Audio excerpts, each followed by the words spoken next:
Buenos dias, clase. Before we start this video on adjective agreement, it's important for you to understand what you'll need for this video. Necesitarás esta página printed out. You'll need this page, the notes page. You'll also need somewhere to write some extra notes like our idea central, which we'll go over in a second. También necesitas algo para escribir and maybe a marker or highlighter para subrayar cosas. There are a lot of things we'll highlight and circle here. It can be useful to have a different color to edit your own personal sheet. Let's dive in. La idea central of the adjective agreement, break it down into three parts. First, something we've seen already. Subjects, all nouns have a number, gender, and person. All will matter today. We'll really be focusing on our number and gender. So I'll bold those. Okay, number and gender. That's what we'll focus on today, and you'll get to why in a second. Adjective agreement is based on number and gender. This is why. We're focusing on number and gender mostly because adjective agreement is all about it, right? How many of what we're talking about and then the gender of what we're talking about. And remember, because all nouns and subjects have genders, we can identify that by looking at the word, not by meeting the thing. It's not the sex of the object or person. It is the gender based on its spelling. Finally, suffixes. Suffixes is just a fancy word for word endings, but these come up with clues. These give us clues for adjective agreement. In English, adjectives are used to describe nouns. So in your notes, you can write adjectives. You can just say they're used to describe nouns. That'd be a great way to summarize and put that on a note card somewhere in your notes. For example, a good movie. Movie is the noun. Good is describing movie. Therefore, good is the adjective. A pretty girl. In this case, girl is a noun and pretty is describing the girl. Right, the same is true here. We can do this in complete sentences. Incomplete sentences as well. Gabriel is tall. Gabriel is the noun. Tall is the adjective. Is just the verb of what she is being. Right? We'll get into that deeper as we go, as we've been learning about Sarah this week. The trees are tall. Same thing. Trees, noun. Tall, adjective. Are is just to tell what the trees are being. Right? What the trees are being. One thing to realize in English is that Gabrielle is feminine because she's a girl, and she's also singular. We're talking about one Gabrielle. Trees are plural, right? We're talking about more than one tree. We can see because the S on the end of trees. But in English, most nouns don't have a gender. Right? We'll see how that's different in Spanish right now. If you want to jump into this practice, very basically what you're doing is finding the noun, circling the adjective, and then telling if it's singular or plural, just to start. Again, that's super easy. I've done this next one. I've checked plural because our noun is exams. See an S on exam. That makes it plural. And then we also are going to put a circle around difficult because that's what we're describing the exams to be. They are not difficult. Right? They're not difficult. Awesome. Just going to jump back in. Apologies for that. On to Spanish. In Spanish, adjectives are used in the same way to describe nouns. Adjectives must, though, and this is something I would highlight, change endings to match the nouns they modify. Again, adjectives change endings to match the nouns they modify. This is the process that we see up here that's called adjective agreement. I'll say that again. Adjective agreement is the process of changing those endings, changing the suffix of the word. For adjectives that end in O and A to describe feminine nouns or masculine nouns, I'll jump deeper into that right now. O is usually going to be a masculine marker, like we see O or OS. A is going to usually be a feminine marker. That's the feminine suffix, or AS. Again, for nouns that end in O or A, you want to add an S to make it plural. This section is just all about how to make those nouns plural, those adjectives plural. For the noun and the adjective, you can see here we had un chico guapo. It becomes unos chicos guapos. Every word ends in an S. Every word in this case also ends with an OS. that matching is adjective agreement.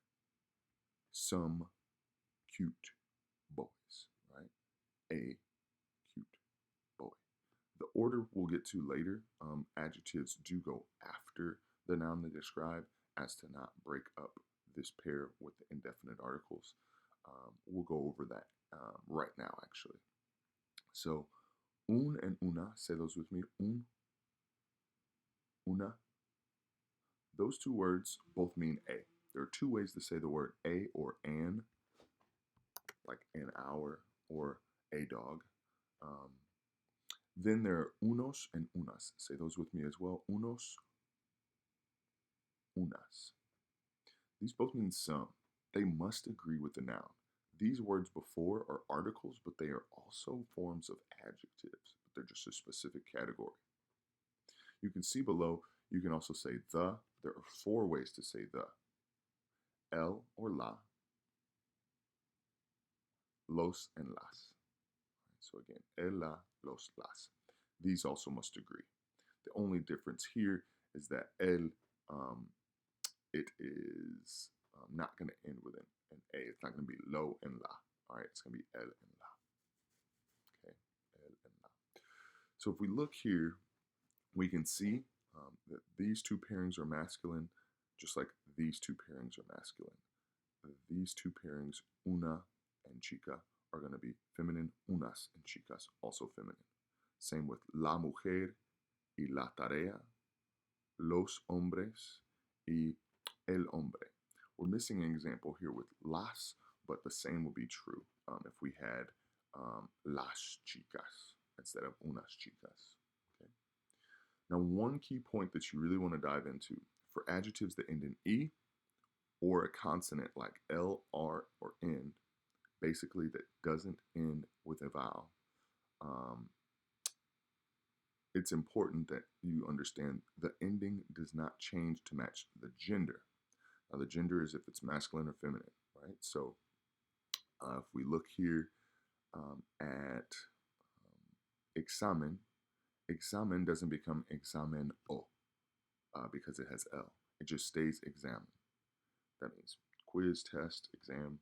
So that ending really doesn't have the suffix to match. But what does match is the el. That's how we know the gender. So I'll say that again. We know the gender of examen not because of the suffix ending, but because of the el that comes before it. That reveals the gender for that noun, and that lets us know how to agree with our adjectives. Lastly, one thing to keep in mind, to make other adjectives plural, we add an es. If an adjective doesn't end in a vowel N or S, if the adjective doesn't end in a vowel, we need to add an es to make it plural. So if it ends with a vowel like hombre, to make it plural, we make it hombres. But for examen, you can see here, examen ends with an N.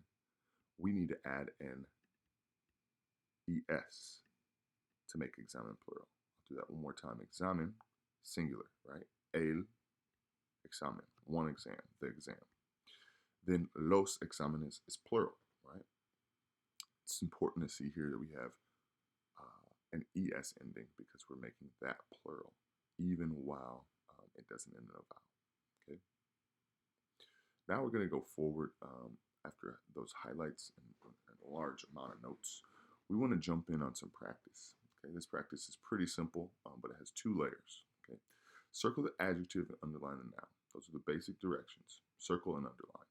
Okay. Then check the appropriate box. I'm highlighting the form of ser in the middle just to remind us what we've been learning. But again, make sure you circle the adjective and underline the noun. So number 1, it says, El libro de historia es nuevo. So libro would be what we're talking about. So that's the noun. Libro ends in an O, which we know makes it masculine. It also has L in front of it, so we can double check. We know that this el is going to be a masculine definite article. It means the for masculine things, masculine singular. We also know that it's not los, and nuevo is describing it, and no word here ends in an S except for the word es. So we have a check for singular. It's just one book that we're talking about. Another example. Okay, so now we look here. It says, los conciertos son divertidos. We see it's third person plural, son. Okay, so we know it's going to be plural. We also see los, conciertos, divertidos. Those three S's show us that this is plural agreement. We know that the words are plural because they end in that S. Now we're going to go forward with underlining conciertos and circling divertidos because we're describing it as fun. And then we're going to check plural and masculine. We've checked masculine because it ends with that O. Go into the rest of that practice there and continue working on again. Selecting the noun and then going forward with circling the adjective. Part C. Circle the appropriate adjective to complete the sentence. Now it's making you choose. Now it's saying, can you identify the subject and tell me which adjective makes sense based on who is being described. This first one says, ellos. Ellos, we learned first notes video, is third person and plural. So it's got to be plural. Which one of these is plural? Bajo or bajos? Bajos is plural because it ends with an S. So we've chosen bajos. Número dos. Marisa es alto or alta.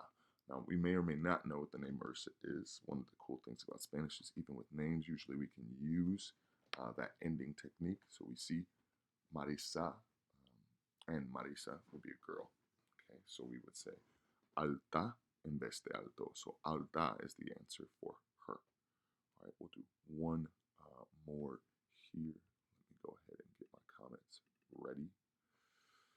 So what we'll do now is go ahead and highlight our subject for all of you. We see libros from our example from before. And then we want to go in and circle. So if we see los, we know that that's more than one book. We see libros, and we know son is third person plural. So interesante, we'll be talking about one thing, and interesantes, more than one. Bien. Go forward with the rest of that practice for part C as well. Finally, part D. Rewrite the following sentences so that the subject is plural. Again, it's key to see. It says so that the subject is plural. Now, if the subject is plural, so will the adjectives describing it. So see the notes above to make sure you know how to make nouns and adjectives plural. When I say notes above, I mean this box here. Okay. Same is true with these words here. Singular, plural. No S, S. Okay. So it says the room is big. You want to make it into the rooms. You want to change it into plural in English. And then finally, el cuarto es grande. You want to make el cuarto our subject. Again, I'll highlight this just to help you identify. Cuarto is our subject. You're going to make that plural as well as everything else in the sentence according to the directions given. Then it says, what words needed changing in English and which words didn't? Which words in Spanish needed changing? What generalization can you make about the articles and adjectives in Spanish? When we say articles, I mean these words here. When we use a or some, when we use the or the plural, what changes? What changes? Okay, suerte en esta práctica. Again, complete practice B through D this time. Please make sure you come with this completed into class so that we can push forward with going deeper into the concept of adjective agreement, el acuerdo entre los sujetos y adjetivos. Okay, gracias por escuchar y buena suerte en su práctica.